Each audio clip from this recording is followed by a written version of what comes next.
آج آپ جہاں جہاں دنیا میں موجود ہیں میرے ساتھ آپ نے لازمی رہنا ہے، کیونکہ آج میں ایک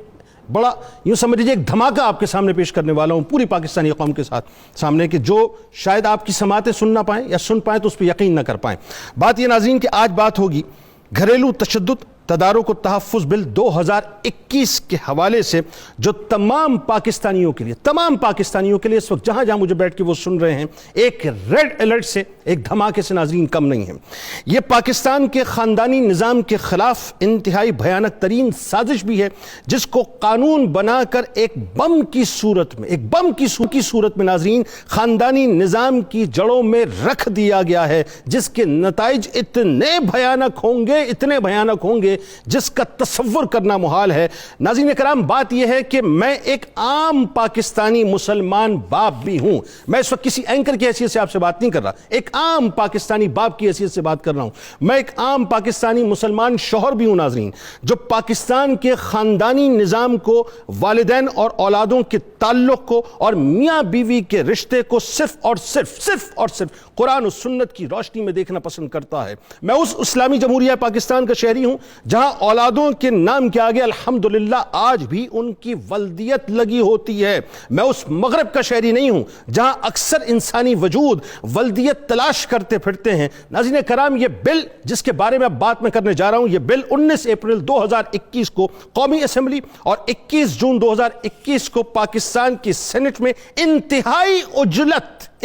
اجلت اور خاموشی کے ساتھ اور ایک خاص ایجنڈے کے تحت مغرب کی خوشنودی کے لیے منظور کیا گیا۔ مجھے کہنے دیجئے ناظرین، یہ بل خواتین، بچوں، بڑوں اور متعلقہ افراد کے تحفظ، دادرسی اور آزادی جیسے دلکش سلوگنز میں ملبوس پاکستانی فیملی سسٹم کے لیے موت کا اور تباہی کا ایک مکمل پروانہ ہے۔ یہ بل ناظرین قرآن و سنت کے خلاف ہے، یہ بل آئین پاکستان کے خلاف ہے، یہ بل ہماری تہذیب، ہمارے کلچر، ہماری روایات، ہماری نارمز کے مکمل طور پہ خلاف ہے۔ اس گھریلو تشدد بل کی روح سے ناظرین بیوی، اب سنتے جائیے اور اپنے دلوں کو تھامتے جائیے کہ پاکستان میں ہونے والا اب کیا ہے، کہ اس گھریلو تشدد بل کی روح سے بیوی، اولاد یا زیر کفالت افراد کو ہر طرح کا استحصال، یعنی جسمانی، جذباتی، نفسیاتی، زبانی، جنسی اور معاشی استحصال ہے، یعنی اس میں آپ جو ہے کسی بھی طرف، کسی بھی حوالے سے، کسی بھی وقت جکڑے جا سکتے ہیں۔ یعنی جس طرح آج مغرب میں والدین 10 سال کے بچے کو اصلاح کی غرض سے گھور کے بھی اگر دیکھ لیں تو پولیس سے فوراً جو ہے وہ پروانہ آ جاتا ہے، پولیس آپ کو لے کے چلی جاتی ہے، پھر آپ پولیس سے نمٹتے پھرتے ہیں۔ یعنی اسی طرح سے ناظرین، جس طرح سے مغرب کے اندر اولادوں کے لیے والدین کو چوکیدار بنا کے رکھ دیا گیا، اس سے آگے کچھ نہیں، یہی صورتحال اب پاکستان کے اندر نافذ ہونے والی ہے۔ یعنی اسی طرح اس قانون کے مطابق تربیت، بیرا روی سے روک ٹوک اور ان کی اخلاقی اصلاح کا جو اختیار شوہر یا والدین کے پاس تھا، اسے اس قانون کے اندر مکمل طور پہ سلب کر لیا گیا ہے۔ قانون یہ بھی کہتا ہے کہ بیوی، اولاد یا خاندان کے فرد کے نجی معاملات میں، انورٹڈ کاماز میں لے لیجئے ناظرین ان جملوں کو، نجی معاملات میں، ان کی خلوت میں بے جا دخل اندازی کا حق شوہر، باپ، چچا، تایا یا سرپرست کو حاصل نہیں ہوگا۔ یعنی وہ دروازہ بند کر کے آپ کے سامنے جو کرنا چاہیں وہ کر سکتے ہیں، یعنی وہ اپنی خلوت کے لمحات میں جسے چاہیں، یعنی جیسے چاہیں اپنے بوائے فرینڈ یا گرل فرینڈ کے ساتھ انجوائے کریں، ان کو پورا حق حاصل ہے۔ آپ سوال کریں تو وہ جواب میں یہ پوچھ سکتے ہیں کہ who the hell are you؟ آپ کون ہیں جو مجھ سے سوال کرتے ہیں؟ آپ کی دخل اندازی ناظرین ان کی خلوت، آزادی، اخلاقی بلندی اور سلامتی پر چڑھائی کا باعث ہوگی۔ آپ شوہر، باپ یا سرپرست ہو کر، بے شرم ہو کر اپنے گھر میں خاموش بیٹھیں گے۔ قانون یہ بھی کہتا ہے کہ اگر مرد نے دوسری شادی کی بات کی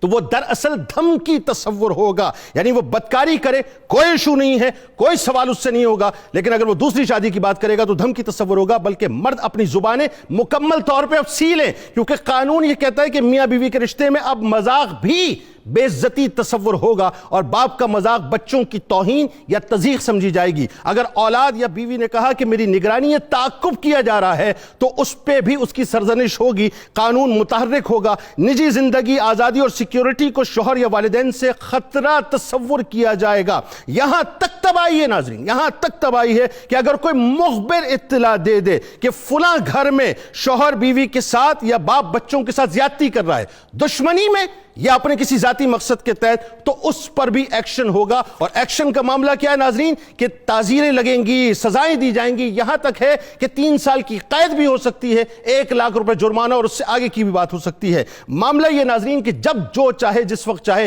کسی کے بھی ہرے بھرے آنگن کو مکمل طور پر راکھ کے ڈھیر بنا سکتے ہیں۔ یاد رکھیے ناظرین، گھر بربادی، میں اسے گھر بربادی قانون کہتا ہوں، یہ گھر بربادی قانون کسی شتر بے مہار مغربی معاشرے کا نمائندہ تو ہو سکتا ہے، مگر پاکستانی جیسے یعنی پاکستان جیسے غیور معاشرے کا حصہ کبھی بھی نہیں بن سکتا۔ میں ایک جملہ ادا کرنا چاہتا ہوں ابتدا میں تاکہ ریکارڈ پہ بات چلی جائے۔ دیکھیں، میں اس بات کو انڈورس نہیں کرتا کہ غیرت کے نام پر پاکستان میں قتل ہوتا ہے، لیکن یاد رکھیے گا اگر یہ قانون اسی انداز سے رائج ہو گیا تو خدا نہ خواستہ آپ کئی قندیل بلوچے پیدا کریں گے پاکستان میں، اور کئی قندیل بلوچوں کے بھائی پیدا کریں گے۔ میں عمران خان صاحب ایک جملہ آپ سے 10 بستہ عرض کرنا چاہتا ہوں۔ جب آپ نے پردے پر بات کی تھی پوری پاکستانی قوم کے دلوں کو جیت لیا تھا، جب آپ نے عورت کی حیا پر بات کی تھی پوری پاکستانی قوم کے دلوں کو جیت لیا تھا، لیکن آج آپ کی ناک کے نیچے یہ قانون بن چکا ہے جو نسلوں کو تباہ کرنے جا رہا ہے۔ یاد رکھیے گا قرآن کہتا ہے کہ والدین کے آگے اف تک نہ کرو، یہ قانون کہتا ہے کہ اولادوں کے سامنے والدین اف تک نہ کریں۔ قرآن کہتا ہے کہ میاں بیوی لڑیں تو حتی الامکان گھر کو بنانے کی کوشش کریں،